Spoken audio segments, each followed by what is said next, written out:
എന്താണ് ഒരു യഥാർത്ഥ ഇടയന്റെ വിളി, ഈ ശുശ്രൂഷ? അതൊരു ജോലിയല്ലല്ലോ. അല്ല, അതൊരു തൊഴിലല്ല, അതൊരു ദൈവവിളിയാണ്.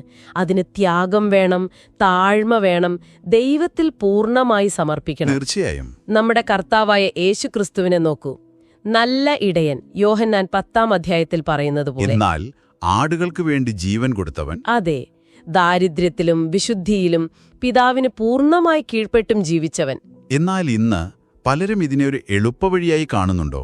പണമുണ്ടാക്കാൻ, പ്രശസ്തി നേടാൻ. കപടപ്രവാചകരെക്കുറിച്ച് യേശു മുന്നറിയിപ്പ് തന്നതോർക്കണം. മത്തായി 7-ൽ ആടുകളുടെ വേഷത്തിൽ വരുന്ന ചെന്നായ്ക്കൾ. ശരിയാണ്. അധ്യായത്തിൽ ഒരു മേലധ്യക്ഷൻ എങ്ങനെ ആയിരിക്കണം എന്ന് വ്യക്തമായി പറയുന്നുണ്ട്. അതെ, കുറ്റമറ്റവനായിരിക്കണം, ഏകഭാര്യയുടെ ഭർത്താവായിരിക്കണം, സുബോധമുള്ളവനായിരിക്കണം, ആത്മനിയന്ത്രണം വേണം, മാന്യനായിരിക്കണം, അതിഥിപ്രിയനായിരിക്കണം, പഠിപ്പിക്കാൻ കഴിവുണ്ടായിരിക്കണം, മദ്യപിക്കരുത്, അക്രമിയാകരുത്, സൗമ്യനായിരിക്കണം, കലഹിക്കരുത്, ദ്രവ്യാഗ്രഹിയാകരുത്, അങ്ങനെ ഒരുപാട് കാര്യങ്ങൾ.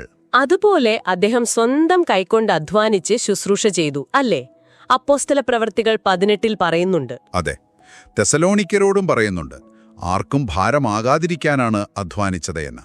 ഫിലിപ്പിയർ 4-ൽ പറയുന്ന പോലെ ഏതവസ്ഥയിലും സംതൃപ്തനായിരിക്കാൻ പഠിച്ചു എന്നുള്ളതും വലിയ കാര്യമാണ്.